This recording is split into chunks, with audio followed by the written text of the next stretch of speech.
Pendant des années, les Aston Martin ont été critiqués à plein d'égards. La finition intérieure, la finition extérieure, la technologie.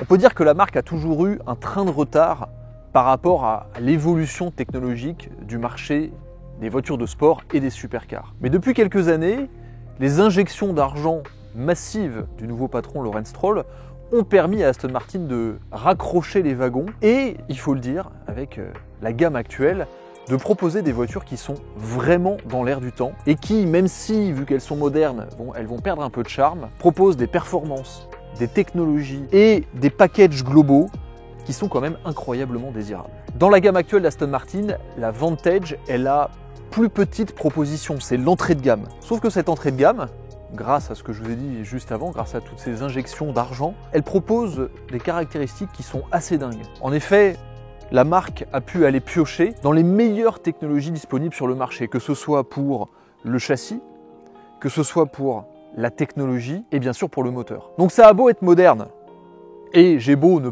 plus trop aimer les voitures modernes, ça en fait probablement l'une des meilleures supercars du marché actuel, et c'est ce qu'on va voir dans cette vidéo. Je vais vous présenter les éléments qui pour moi sont les plus importants sur cette nouvelle Vantage. Bien sûr on va l'essayer, et en fin de vidéo je vais vous dire ce que j'aime sur la voiture et aussi ce que j'aime pas, parce que bon, je ne peux pas m'empêcher d'être critique sur une Aston Martin même si j'adore cette marque. Je pense que vous allez être surpris parce que j'ai déjà pu faire à peu près 500 km avec la voiture. Moi-même je sais que je suis déjà très surpris positivement. Et c'est parti.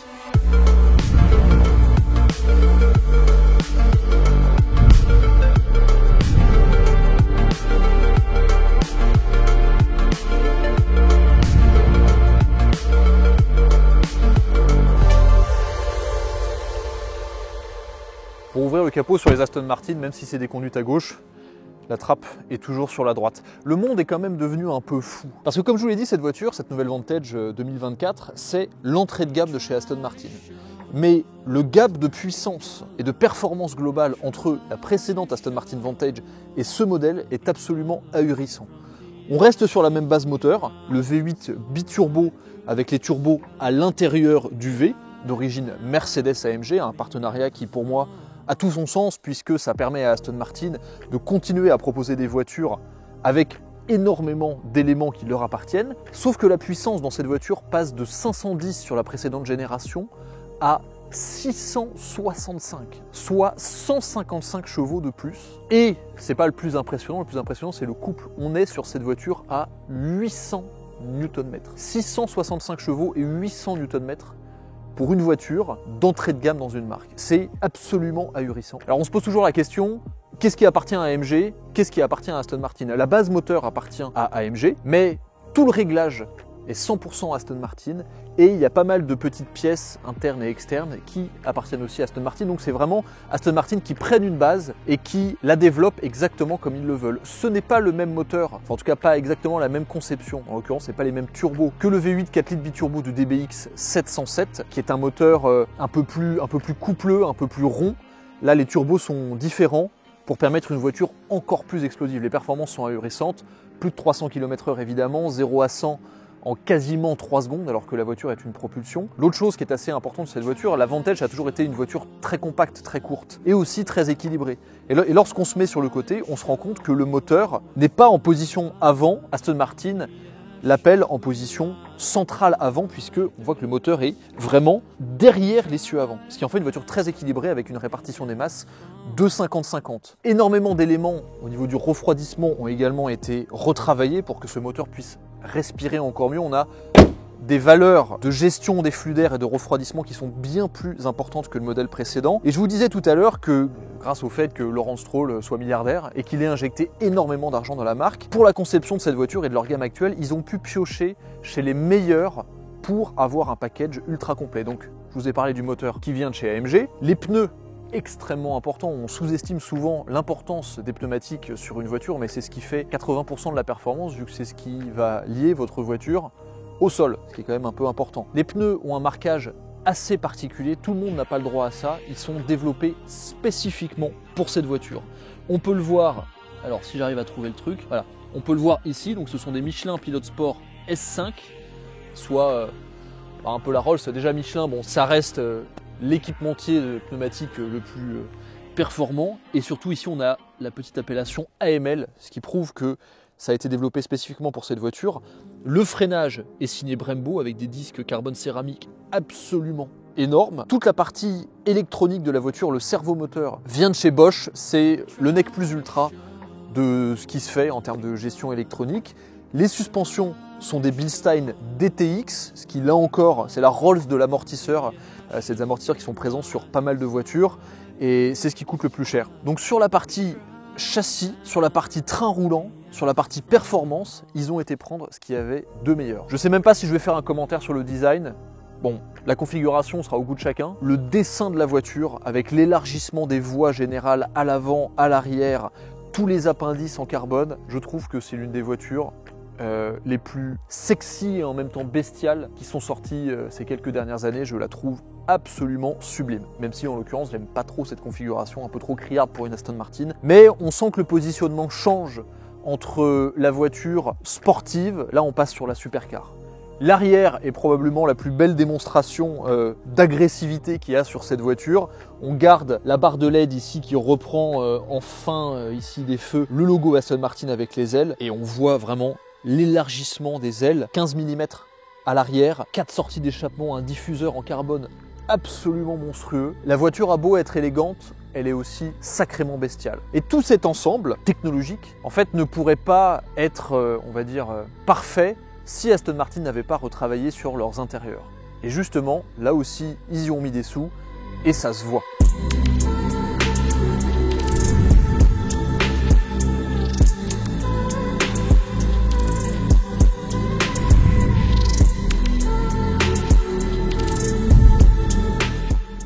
Parce que enfin, chez Aston Martin, on a un intérieur digne de ce nom. Alors pour ceux qui avaient vu ma vidéo de visite des usines Aston Martin, on a toujours su qu'en termes de qualité de cuir, en termes de qualité des matériaux, le savoir-faire a toujours été présent. On a des voitures qui sont assemblées à la main dans l'usine, ça se voit. Bon, le cuir, l'Alcantara, le mélange des matériaux est magnifique. Mais là, pour le coup, il y a plus que ça. On a aussi une cabine qui respire la modernité à un niveau qu'on n'a quasiment jamais vu chez Aston Martin. Déjà en termes de design, je trouve que c'est sublime. Ce mélange d'Alcantara, en plus l'Alcantara est bleu. Alors moi j'adore ça, bleu sur piqûre orange pour rappeler l'extérieur. En fait c'est magnifique. On a des formes, je ne sais pas combien ça a dû leur coûter de développer tous ces moules en carbone avec des angles, des courbures dans tous les sens, il y en a partout. Sur la planche de bord, autour ici, là sur le tableau de bord, autour de la casquette de compteur, c'est absolument sublime. Et est-ce que ça fonctionne? C'est ça la question. Je me souviens au lancement de la DB12 à Monaco l'année dernière, qu'un des ingénieurs Aston Martin, un des responsables produits, m'avait expliqué que pour développer ce nouveau système d'infodivertissement, la manière avait été assez peu conventionnelle mais en même temps assez amusante et la preuve qu'Aston Martin voulait vraiment changer les choses en fond, enfin que Lawrence Stroll voulait vraiment changer le fond des choses chez Aston Martin. Pour développer ce système d'infodivertissement, ils ont été chercher les 3 ou 4 meilleurs ingénieurs en système d'infodivertissement de la Silicon Valley. Ils leur ont donné un énorme chèque et ils leur ont dit « Ok, maintenant vous faites des systèmes d'infodivertissement chez Aston Martin. » Et force est de constater, ça fait 2 jours que j'utilise la voiture, que tout fonctionne très bien. L'ergonomie nécessite un peu d'adaptation, parce qu'il y a quand même pas mal de boutons, mais ça reste facile, ça fonctionne bien, l'Apple CarPlay se connecte immédiatement. C'est des trucs en fait presque basiques, quelque chose de quasiment nouveau chez Aston Martin, parce que avant c'était les systèmes d'infodivertissement Mercedes, mais des années précédentes. Donc c'était pas fou, voilà, pour rester poli. Là tout fonctionne bien, il y a quelques trucs qui me dérangent, il faut quand même que je le dise à l'intérieur. L'assemblage de certains matériaux est parfois un peu désagréable. 3 choses que j'ai vues. L'endroit où on pose sa main dans la contre-porte pour accrocher la porte et la tirer vers soi bouge un peu. C'est quand même dommage parce que c'est un truc qu'on touche, donc on aimerait bien que ça soit solide, mais là l'assemblage des matériaux est pas incroyable, ça bouge, c'est assez dommage. Lorsqu'on met la sono Bowers & Wilkins très forte, on peut avoir des petites vibrations du métal là devant, et particulièrement lorsqu'on est au téléphone. Et le dernier point, ça pour le coup que j'aime vraiment pas, mais ça c'est pas que chez Aston Martin, c'est chez tout le monde, particulièrement chez Ferrari, c'est encore pire, c'est le système haptique sur le volant qui vient directement de chez Mercedes. Là pour le coup on retrouve vraiment voilà, les touches Mercedes. Je déteste, donnez-moi des boutons, ça fonctionne mal.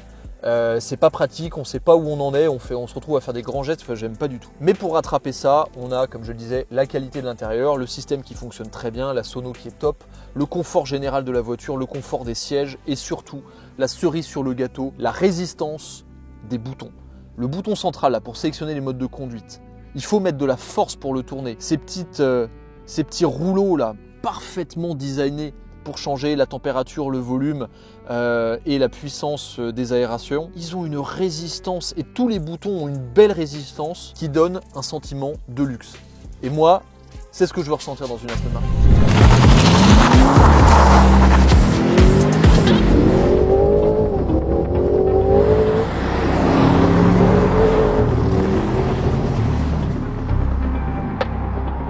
J'ai fait 500 km ce matin avec la voiture pour venir jusqu'ici au Mans. Là, vous avez vu certainement quelques images qui ont été tournées chez Nash Automobile. Et la première chose que je peux dire, c'est que cette voiture, avant tout, est une GT moderne exceptionnelle. Les sièges sont d'un confort royal, réglable évidemment dans toutes les positions. L'habitacle est extrêmement agréable. On est assis très profond. On a une boîte aux lettres en guise de pare-brise, ce qui au début rend la voiture assez impressionnante et particulièrement pour manœuvrer. Notamment ce matin quand je suis parti à Paris, les parkings, les trottoirs, c'est un peu flippant. Heureusement, il y a toute la technologie nécessaire avec les caméras 360 qui sont accessibles très facilement. L'Apple CarPlay qui se connecte immédiatement lorsqu'on rentre dans la voiture. Avec ce design de compteur spécifique à la voiture et aux nouvelles Aston Martin, on peut la retrouver sur le DBX et la nouvelle Vanquish et la DB12 également. Mais dans l'ensemble, on s'y sent bien. On a complètement l'exclusivité d'une Aston Martin avec, comme je vous le disais, c'est parfois petits défauts de qualité qui viennent un peu gâcher la fête, mais bon, c'est mon métier de mettre le doigt un peu là où ça va pas. Il faut aussi parler de ce qui va. L'ambiance à bord est exceptionnelle, que ce soit par la qualité des matériaux, que ce soit par la vue à l'extérieur sur ces miroirs qui sortent complètement de la carrosserie, ces miroirs sans contour. On a l'impression d'avoir une vitre flottante et la première chose que vous voyez, c'est les ailes énormes qui sortent là sur les côtés, là en plus avec la peinture orange, c'est assez extra. Et vous avez ici tout le panneau d'instrumentation qui vous permet de contrôler la voiture avec le plus important, les modes de conduite qui sont réunis sur cette grosse molette au milieu. Il vous suffit de tourner vers la droite ou vers la gauche pour passer du mode individuel à sport, sport c'est le mode standard, à sport plus, à race. Ça c'est comme d'habitude. Chaque mode de conduite va influencer le châssis, la réponse de l'accélérateur, la réactivité de la boîte. Vous pouvez également régler le mode individuel avec les paramètres que vous voulez. Sur le côté ici, vous avez le mode de SP qui fonctionne de deux manières. Vous avez dans un premier temps le SP Track qui se met avec une seule pression. Le SP Track, c'est un mode qui va vous permettre pas mal de patinage, mais pas de prendre trop d'angle. Et ensuite, en restant appuyé, je vais vous le montrer tout à l'heure, vous avez l'anti-patinage réglable sur 9 niveaux. Les suspensions réglables sur 3 niveaux.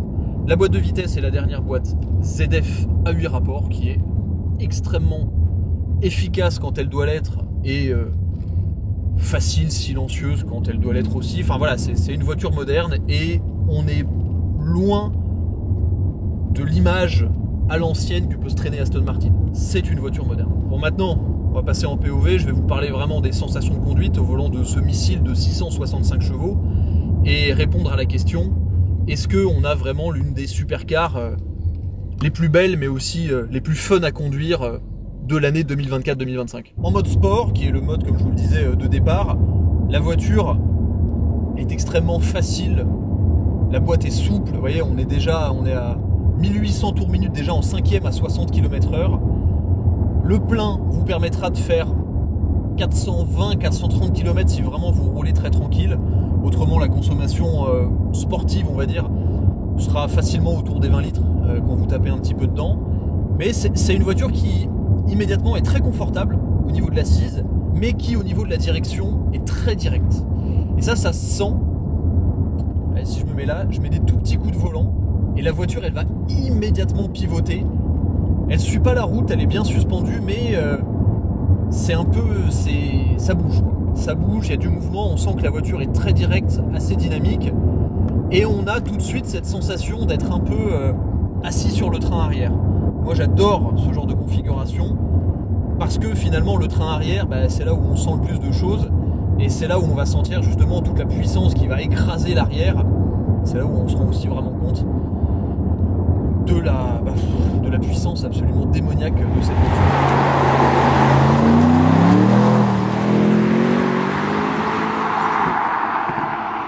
Mais là, vous voyez, je suis en 8e à 1100 tours minute. Et il y a tellement de couples que ouais, là je repars en 7ème, hop 6ème. C'est d'une facilité, c'est tellement facile qu'on pourrait presque croire que la voiture est électrique. Et là hop, elle s'est remise en 8ème. Donc la boîte est vraiment économique. Maintenant, si je passe en mode sport avec la molette ici, hop là, j'ai les compteurs qui s'affichent en rouge. Les suspensions qui sont passées au mode intermédiaire. Alors là je peux les changer, donc les mettre en plus raide, en rouge, ou les repasser en soft. On sent la différence immédiatement.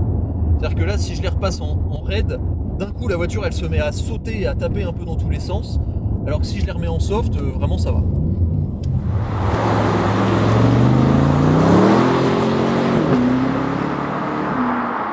Moi, le mode que j'aime bien, c'est le mode souple sur les suspensions, mode manuel, hop j'appuie, ça passe en manuel ici, là je suis avec les palettes, et sport sur la boîte. On va pas se mettre en race, ça sert à rien, et croyez-moi, c'est déjà largement suffisant. Déjà on peut même faire des tests. Je vais me mettre en 5ème. Là j'appuie progressivement. Voilà. Déjà la voiture, ça s'envole. Le moteur est pas extrêmement expressif. C'est normal, c'est une voiture moderne. On l'entend vraiment à partir de 3500 tours minute. Et lorsqu'on démarre, on a vraiment les grondements, un peu un type tonnerre du V8. Allez, on va voir ce que ça donne en sportif. Alors là, je vous rappelle, je suis toujours ESP connecté.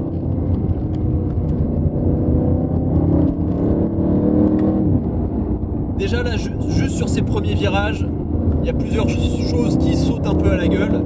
La première, c'est que la voiture est très agile sur ses roues. Elle est vivante aussi. On sent que là, avec les suspensions souples, il se passe beaucoup de choses dans le travail du châssis, entre la direction qui est très incisive, qui fait vite tourner la voiture, le train arrière qui essaie de suivre. On sent que voilà, il y a de la technologie. Mais c'est une voiture qui reste assez lisible, et le fait d'avoir les fesses assez proches du train arrière et positionnées très bas dans la voiture, ça permet d'être assez à l'aise.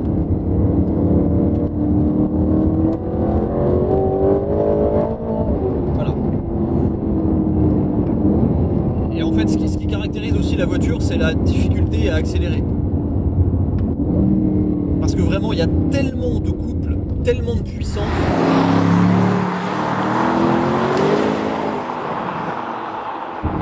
Que même avec des pilotes Sport 5, développés spécifiquement pour la voiture, ça patine un peu partout. Et ça, j'avoue que c'est assez...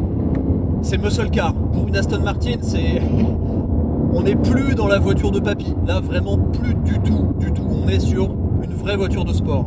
L'architecture de la voiture se ressent avec ce moteur très reculé. Même si l'avant est très incisif, on a la sensation que l'avant est un peu léger. Et ça se sent dans la manière dont la voiture tourne. On a une très bonne sensation du moment où la voiture vient se poser sur les suspensions sur le côté. Mais oui, il y a toujours ce sentiment un peu que l'avant très incisif tourne d'abord, et ensuite il y a tout le châssis qui se repose un peu sur le grip du train arrière. Et ça donne la sensation d'avoir une voiture très vivante, parce qu'on sent un peu tous les mouvements de caisse. Et ce sont des mouvements de caisse qui sont très maîtrisés. La voiture, elle est vraiment lisible.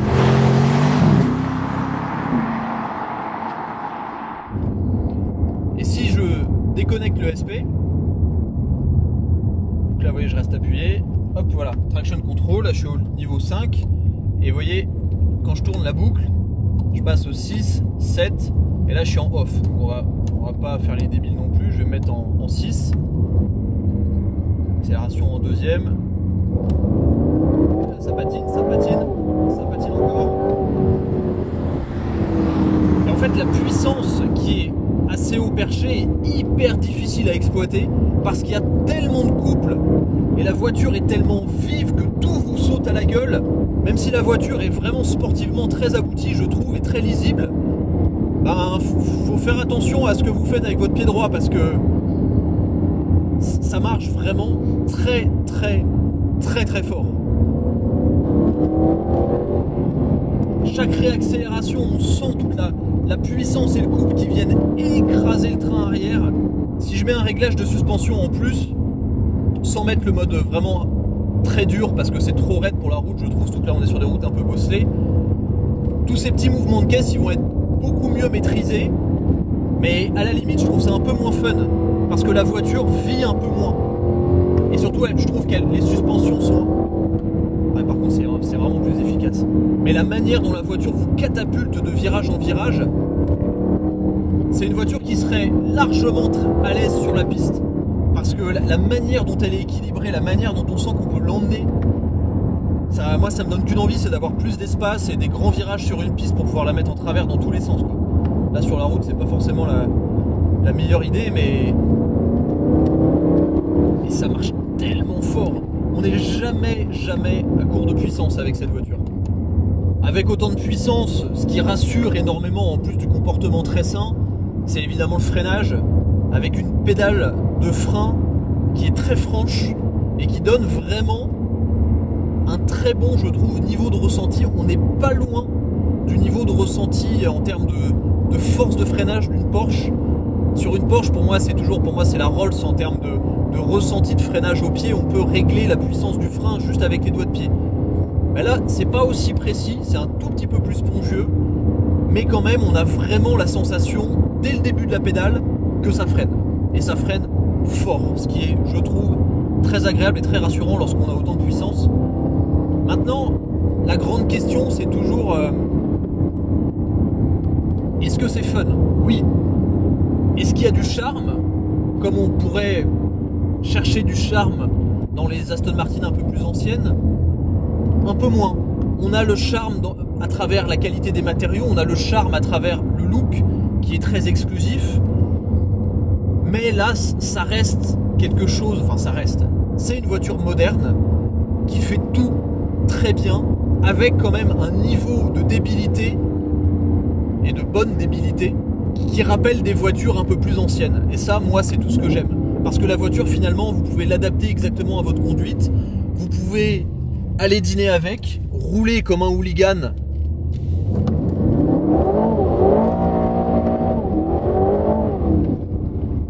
Si vous le souhaitez.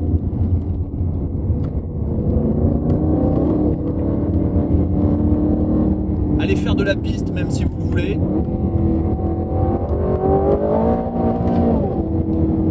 Par contre, il faut prévoir un budget pneu, quoi. C'est le seul truc. Mais la façon dont ça propulse et la façon dont ça vous tient éveillé sur une petite route comme ça, déconnectée, bon évidemment faut pas faire n'importe quoi, mais c'est une muscle car la voiture, c'est une vraie muscle car. Et franchement, je la trouve géniale. Pour une voiture moderne, je la trouve absolument géniale. Et je me souviens pas avoir à la fois été autant en confiance dans une voiture et en même temps avoir autant la sensation de pouvoir vraiment la piloter, même à des allures modérées. Et ça c'est un vrai compliment pour une voiture très moderne.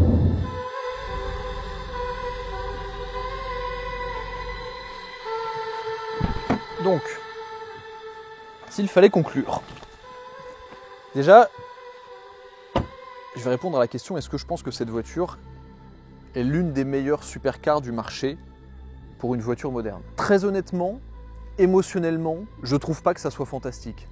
En revanche, à conduire, c'est probablement l'une des voitures les plus fun qui existent à ce tarif-là. Pas parce que c'est ultra technologique, mais justement parce qu'on retrouve ce côté moderne et toujours ce petit côté un peu à l'ancienne des Aston Martin, avec une voiture finalement extrêmement brutale. C'est ce qu'appellent les Anglais a driver's car, donc une voiture qui est vraiment faite pour les gens qui aiment conduire, mais dans le sens conduire piloté. Et ça, je trouve que c'est une vraie prouesse.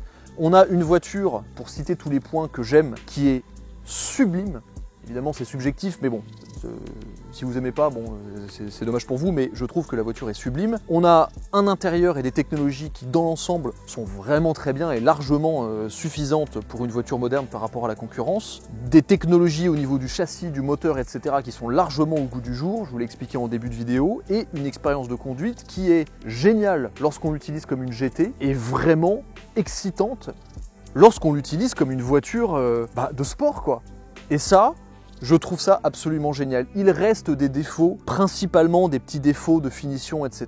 d'une Aston Martin. Après, je tiens à mettre un peu le holà aussi là-dessus. C'est une voiture de presse, qui a 13 000 km d'essais par tous les journalistes d'Europe dans la tronche, ça accélère, on va dire, le vieillissement des voitures. Mais bon, c'est vrai qu'il y a 2-3 petits détails de finition qui parfois font un peu mal aux yeux, même si dans l'ensemble, ça reste extrêmement correct. Donc pour 200 000 euros, enfin 200 000 euros, la voiture est annoncée à partir de 200 000 euros, vous avez 60 000 euros de malus, vous rajoutez 3 options, vous êtes à 300. Voilà, en gros c'est ça, je pense que celle-ci est pas loin des 300, elle est juste en dessous je crois. Évidemment à acheter neuf, je trouve que ça n'a pas beaucoup de sens, à moins que vous ayez les sous et tant mieux pour vous. C'est des voitures qui de toute manière vont décoter. Et je pense que lorsqu'on arrivera autour des 200 000 euros d'ici quelques années, c'est une proposition absolument exceptionnel. Ça me fait vraiment plaisir de voir Aston Martin évoluer comme ça, évoluer dans ce sens-là. Le DBX est mon SUV préféré, le DBX 707 particulièrement est mon SUV préféré parce qu'à conduire c'est un truc de malade, j'avais fait une vidéo sur piste avec, c'est hallucinant en termes de dynamisme et juste j'adore la voiture en général, je trouve ça trop bien. J'ai pas essayé la DB12 mais il paraît que c'est aussi violent que ça, juste en GT, donc en fait c'est encore plus ambivalent. Et la nouvelle Vanquish que j'espère essayer prochainement en 2025 avec son V12 de 800 chevaux, je crois, 1000 Nm de couple. Donc il paraît que c'est absolument terrifiant. Mais Aston Martin, ils sortent les épaules un peu là. Et moi je trouve ça absolument génial. On sort un peu du charme à l'ancienne qu'on connaissait. C'est une vraie concurrente. C'est une vraie concurrente de ce qui se fait sur le marché et je trouve ça extrêmement excitant.